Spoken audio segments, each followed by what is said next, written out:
Voilà, bonjour, ravi de vous retrouver dans cette nouvelle vidéo. Je suis de nouveau dans mon cabinet ici et entre deux consultations, j'ai un espace, une petite pause et j'en profite pour vous partager quelque chose qui est apparu souvent dans la journée aujourd'hui. Donc je me dis que c'est intéressant d'en faire une vidéo. C'est la confusion qu'on peut avoir souvent, qu'on peut ressentir quand on ressent un mal-être, on n'est pas bien. Et cette confusion apparaît quand nous confondons le symptôme et la cause. La cause de notre souffrance et puis le symptôme, c'est ce qu'on va ressentir. Et ce sont toutes les réactions, les conséquences de ce mal-être intérieur. Alors ça peut parfois toucher des choses qui sont fondamentales pour nous, qui sont une grande source de souffrance. En tout cas, c'est par exemple si j'ai des troubles du sommeil, si je suis anxieux ou si j'ai des problèmes de poids ou si j'ai des problèmes de dépendance à la cigarette ou à l'alcool.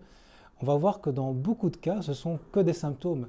Et il est important, si on veut vraiment se libérer de toutes ces tensions, ces dépendances, ces souffrances, c'est de pouvoir aller voir beaucoup plus profond et aller voir la cause en fait. Et on a tendance souvent à confondre la cause et le symptôme. Et le symptôme, c'est vraiment, si vous voulez, ce qui apparaît en surface. On peut prendre une analogie, c'est par exemple une mauvaise herbe. Une mauvaise herbe, on va la voir, c'est en surface, on la voit, et on peut l'arracher. Et puis elle peut repousser, et puis on va à nouveau l'arracher. Et puis on va tellement l'arracher à cet endroit-là qu'elle peut repousser ailleurs. Et en fait, quelle est la cause de cette mauvaise herbe? C'est pas la mauvaise herbe en elle-même, c'est la racine à l'intérieur, en dessous, qu'on ne voit pas, qui fait en sorte que les symptômes apparaissent. Et donc, bien sûr qu'on peut travailler sur le symptôme, on va l'enlever, c'est vrai, mais ce qui est important aussi, c'est d'aller enlever la racine si on veut plus que ça revienne. Et si je prends l'analogie d'une mauvaise herbe, je pense qu'il n'y a pas vraiment de mauvaise herbe, mais dans la nature, je veux dire, toutes les plantes peuvent être belles, mais ici, l'idée, c'est de prendre cette analogie pour comprendre qu'une mauvaise herbe, dans ce cas-ci, c'est une souffrance, c'est quelque chose qui ne nous plaît pas, et on va essayer de ne plus la sentir, d'enlever le symptôme. Et aujourd'hui, on est dans une médecine assez symptomatique, hein, puisque en fait, on a tendance à traiter le symptôme, à l'enlever, une migraine, des problèmes de sommeil. Ok, on prend un somnifère, on prend quelque chose, mais on n'a pas traité vraiment la cause profonde de ça. Et souvent, qu'est-ce qui va se passer? C'est que ça va continuer ou ça apparaître de manière différente. Le symptôme va être déplacé, comme on dit. Et donc, c'est important de pouvoir aller voir profondément quelle est la racine de notre mal-être. Hein, quelle est la racine de notre mal-être? Parce qu'on peut, par exemple, travailler sur le symptôme qui est la cigarette, si on veut arrêter de fumer. Ok, on va par l'hypnose, par exemple, par différentes méthodes. Moi, j'utilise l'hypnose, par contre, mais il y a d'autres méthodes. Hein. Par l'hypnose, on va travailler sur le symptôme qui est d'arrêter de fumer. Donc, on a un comportement de prendre des cigarettes et par différentes méthodes, on n'aura plus du tout envie de prendre la cigarette. Mais si on n'a pas traité au fond la cause qui a amené cette envie de fumer, qui peut être un mal-être, qui peut être une solitude, qui peut être une tristesse, une souffrance ou un lien avec quelqu'un qui fumait et qu'on appréciait beaucoup, peu importe. Si on n'a pas traité cette racine, eh bien, le symptôme va réapparaître autrement. Et par exemple, on va peut-être arrêter de fumer, mais on va peut-être prendre du poids. On va manger à la place. Parce qu'en fait, il y a un besoin intérieur, peut-être de plaisir, ou peut-être d'être rassuré, ou peut-être simplement de s'anesthésier. Car souvent, on va utiliser l'alcool ou la cigarette, puisque je parle de ça pour l'instant, comme des anesthésiants, comme une façon, si vous voulez, de ne plus ressentir le mal-être intérieur. Et le mal-être intérieur, c'est justement cette cause profonde sur laquelle on devrait idéalement travailler pour éradiquer la souffrance. Même chose si on a des troubles du sommeil, on peut prendre des médicaments, mais ok, on va peut-être s'endormir avec des somnifères, mais on va peut-être se disputer régulièrement, on va être entré en conflit, on va devenir anxieux par exemple. Alors on peut prendre des anxiolytiques, on travaille de nouveau sur le symptôme, mais vous voyez que ça risque de continuer. Et en médecine c'est pareil, on peut avoir des boutons sur la peau, on va essayer de trouver plein de produits. Et puis j'ai déjà eu des personnes qui sont venues chez moi, qui ont été envoyées par des médecins, ils ont des problèmes de peau, on dit c'est psychosomatique, ok. Et tous les médicaments, toutes les pommades ne suffisent pas parce qu'en fait, il y a une cause interne qui est psychologique. Alors parfois, il y a des toxines dans le corps aussi qui font que la peau étant un émonctoire, ben, ça sort par la peau. Donc, ça ne sert à rien de mettre une crème. Oui, c'est pas mal, mais si on ne va pas enlever les toxines qui sont à l'intérieur, eh bien, ça va continuer. Ou si on ne va pas enlever la tension intérieure qui crée des toxines, une tension qui peut être un combat permanent ou alors une lutte contre soi-même ou une tension parce qu'on ne s'aime pas ou parce qu'on on est bloqué dans un souvenir négatif, comme un traumatisme par exemple, eh bien ce symptôme va réapparaître peut-être plus sur la peau ou là où on a mis la crème, mais ça peut apparaître dans des maux de dos ou des problèmes, voilà, plein de problèmes, des problèmes de maux dans différentes parties du corps. Donc il est important d'être, oui, de travailler sur le symptôme et aussi d'aller voir la cause profonde. Alors qu'est-ce que c'est la cause? Ben, la cause souvent, en fait, ça va être une croyance. On peut appeler ça la croyance racine en fait.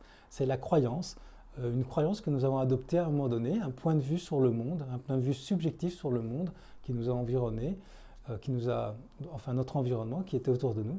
Et cette croyance, c'est aussi souvent sur soi et sur le monde. C'est-à-dire que je suis seul, par exemple, ou on ne m'aime pas, ou je ne suis pas capable, ou je vais perdre quelqu'un, ou ma vie va être un échec, ou c'est des croyances comme ça assez négatives souvent. Et évidemment, si j'ai ce genre de croyances en moi, parce que par exemple j'ai eu un échec qui m'a marqué, ou j'ai été abandonné et ça m'a marqué, j'ai été mémorisé par l'émotion. Et donc cette croyance racine qui est mémorisée, qui est vraiment profondément ancrée en moi, va à un moment donné donner des mauvaises herbes, en fait, va faire pousser tout un tas de symptômes.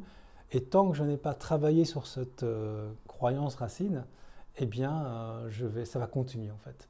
Et on peut, j'ai remarqué, et c'est fou comme l'être humain est capable pendant des années de ne pas le voir, d'essayer d'occulter ça, de travailler sur les symptômes ou de vivre avec les symptômes, hein, parce qu'on peut très bien aussi s'accommoder du fait de fumer ou de mal dormir ou d'être anxieux ou d'être colérique ou d'avoir mal de tête régulièrement. Mais à un moment donné, j'ai remarqué souvent, c'est plutôt vers 40-50 ans, beaucoup de personnes vont se rendre compte que le symptôme devient tellement désagréable que on ne sait plus, comment, quoi faire et on est obligé d'aller traiter la cause si vous voulez. C'est un peu comme cette analogie que j'utilise parfois, j'utilisais avant, que certains reprennent, c'est en fait, imaginez que vous avez un fromage, que vous n'aimez pas le fromage, vos parents vous ont donné un fromage à manger parce que vous êtes un petit garçon, une petite fille, et vous mettez ce fromage que vous n'aimez pas manger, pour ne pas montrer que vous ne le mangez pas, vous le cachez dans votre chambre, en dessous du lit ou dans une armoire, en dessous de vêtements, etc. Et donc, ok, c'est bon, vous l'avez caché, et vos parents reprennent l'assiette, elle est vide, tout va bien, sauf que vous oubliez un petit peu cette histoire, et quelques jours après, il y a vraiment une odeur très forte dans la chambre. Le fromage, en fait, sent très fort. Et ça vient de cette armoire, par exemple, où vous avez mis le fromage. Et donc, ce qui va être important pour vous, c'est de chasser cette odeur. Et donc, on va travailler sur le symptôme, c'est-à-dire il y a cette odeur, il faut absolument que je fasse quelque chose. Alors, je vais prendre du déodorant et que j'ai piqué et que je vais en mettre partout sur mes vêtements et partout dans cette armoire, là où il y a le fromage. Et tout d'un coup, ça sent moins fort. Et donc, je me dis, ben chouette, il n'y a plus le problème. Ok, on a réglé le symptôme pour l'instant, mais qu'est-ce qui va se passer? C'est qu'à un moment donné, l'odeur va quand même revenir. Et donc, je suis obligé d'ouvrir les fenêtres constamment dans ma chambre pour pas que mes parents s'aperçoivent de quelque chose. Et puis, à un moment donné, même en ouvrant les fenêtres, même si j'ai froid, même si je mets des parfums, à un moment donné, l'odeur devient épouvantable et ça commence à sentir sur tout l'étage.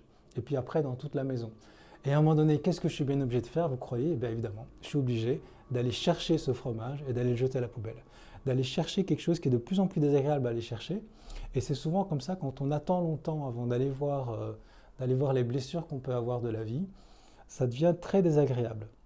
Aller voir une tristesse ancienne ou une peur ancienne peut vraiment, on peut avoir difficile, comme on a difficile à aller chercher ce fromage qui maintenant est complètement pourri, il y a des vers, ça sent très très fort, ça devient...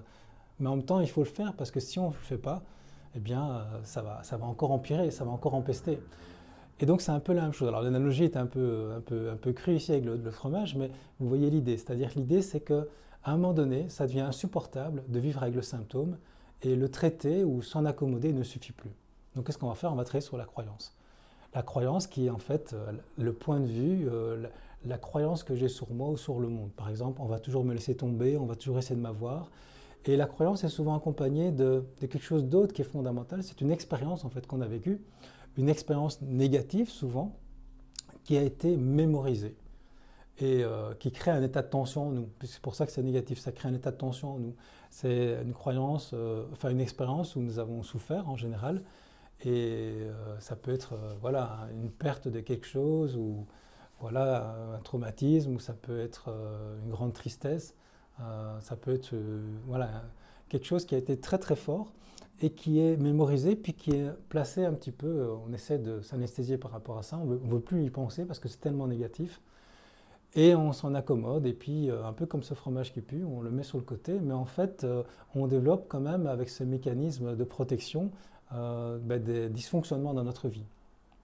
Et l'idée, en thérapie comme en développement personnel, si on veut vraiment se développer, hein, l'idée du développement personnel, c'est de grandir, de se libérer de tout ce qui peut nous faire souffrir, eh bien c'est d'aller chercher ça, une fois pour toutes. Pas en parler pendant des heures et des heures, c'est juste y aller une fois et d'aller voir ce qui est au fond de nous et qui crée tous ces symptômes.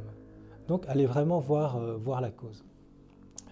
Et qu'est-ce qu'on va faire Est-ce qu'on peut faire quelque chose qu'on peut proposer? Parce qu'il y a plusieurs outils, mais il y a un outil très simple et quand même très, très puissant, et sans doute l'outil principal, c'est à chaque fois qu'on est mal, à chaque fois qu'on sent les symptômes qui arrivent, un mal de tête, des troubles du sommeil, une envie de manger compulsive, ou une peur, ou une tristesse qui nous vient comme ça sans raison, c'est de s'arrêter. C'est d'arrêter tout en fait.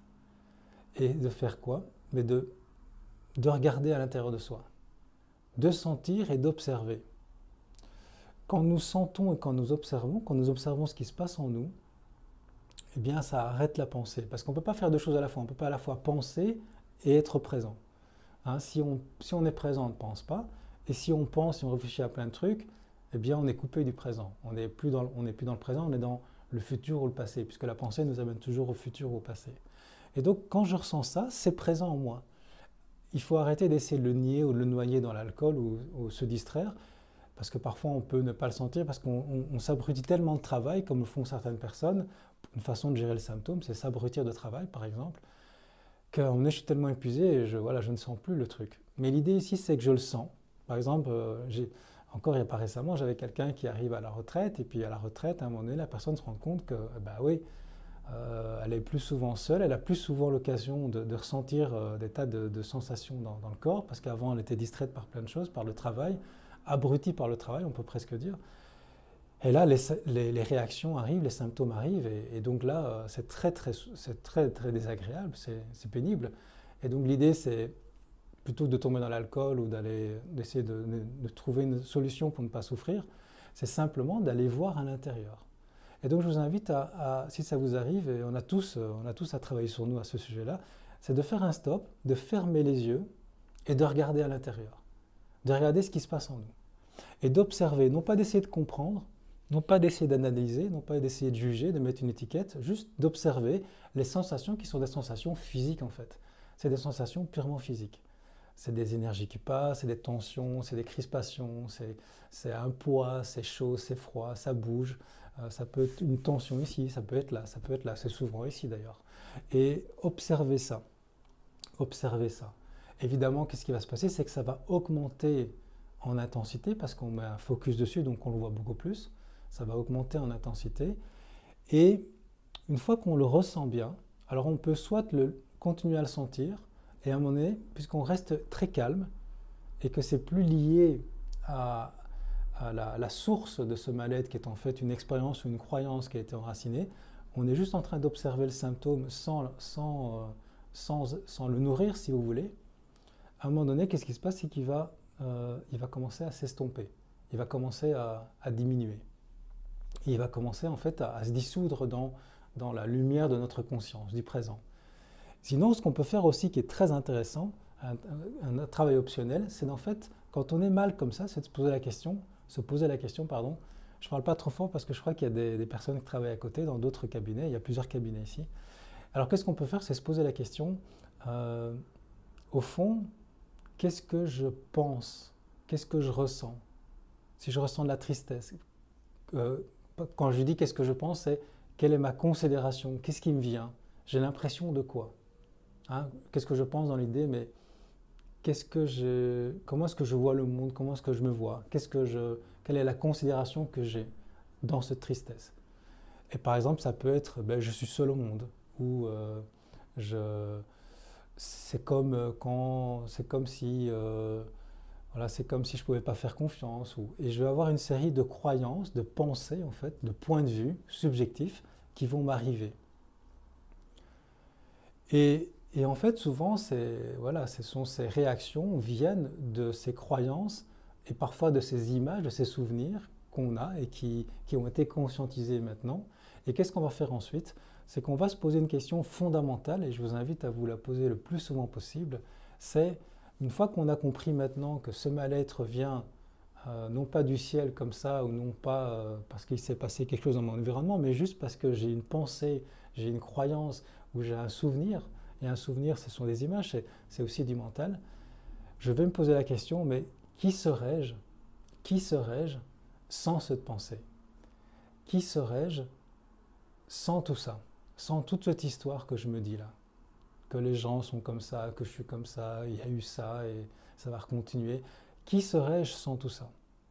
Qui suis-je sans cette pensée? Et vraiment de se poser la question et de se rendre compte qu'en fait, eh bien, qui on est sans tout ça? Eh bien, on va sentir à un moment donné, ben, on serait beaucoup mieux déjà. Alors ça, c'est l'analyse, mais on va le sentir. Forcément, on serait mieux, mais on va sentir quelque chose qui se libère en nous.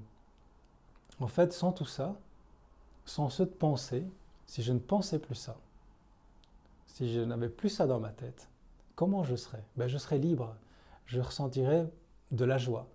Et ici, je vous le dis verbalement, mais en fait, l'idée, c'est même pas de le verbaliser, c'est juste de le ressentir. Hein, si vous vous posez la question, mais qui suis-je sans tout ça? Il y a quelque chose qui vient. Et ce qui vient, c'est en fait une sorte de libération émotionnelle, une sorte de libération, et en fait, notre vraie nature qui peut apparaître sans cette histoire. Sans tout ça, et sans cette pensée, cette croyance dans ma tête, qui je suis. Et en fait, c'est difficile de répondre qui on est, parce que c'est encore une fois des mots, mais on sent qu'il y a quelque chose, il y a une forme d'énergie. En fait, c'est l'énergie de la vie qui apparaît. Et là, c'est important, c'est de la ressentir, cette énergie de la vie, de la laisser couler en nous, de vraiment bien la sentir, de poser son regard dessus. D'où l'importance, comme je l'ai souvent dit dans les vidéos, c'est d'entraîner notre attention à observer. Observer l'extérieur, oui, certes, et surtout observer l'intérieur, observer les sensations. Et surtout observer, dans ce cas-ci, maintenant, cette énergie de vie qui nous remplit. Et c'est une énergie qui va guérir, en fait. Un peu comme le soleil qui arrive en nous, comme si notre cœur devenait lumineux, et qui va dissoudre l'obscurité, les taches d'obscurité qu'il peut y avoir en nous. Un peu comme une lumière qui va dissoudre, que si je vous mettais une bougie dans une pièce, ça va éclairer toute la pièce. Et donc là, vous apportez en fait par ce retournement, cette question conscientisante et très, très intéressante qui est, mais qui serais-je sans cette pensée, sans cette croyance, sans toutes ces histoires, si j'avais plus tout ça? Et là, il y a une énergie de vie qui apparaît, qui rayonne en nous, qu'on va vraiment ressentir et qui va dissoudre. Et sans doute un jour, la science nous expliquera, nous montrera qu'effectivement, il y a une forme d'énergie qui permet de guérir, de détendre et de faire en sorte que les toxines du corps qui sont liées au stress soient évacuées beaucoup plus vite. Alors je souhaite de faire l'expérience, car vous n'êtes pas obligé d'aller en thérapie pour le vivre, vous pouvez le faire par vous-même, le vivre tout seul. Et donc je vous souhaite de vivre cette expérience. Et si vous pensez que ça peut inspirer certaines personnes, ben, ça me fera très plaisir de savoir que vous partagez cette vidéo pour que de plus en plus de personnes puissent se libérer de la souffrance et accéder à un état de bien-être, un état de lumière pour vivre une vie libérée, une vie qui vaut la peine d'être vécue.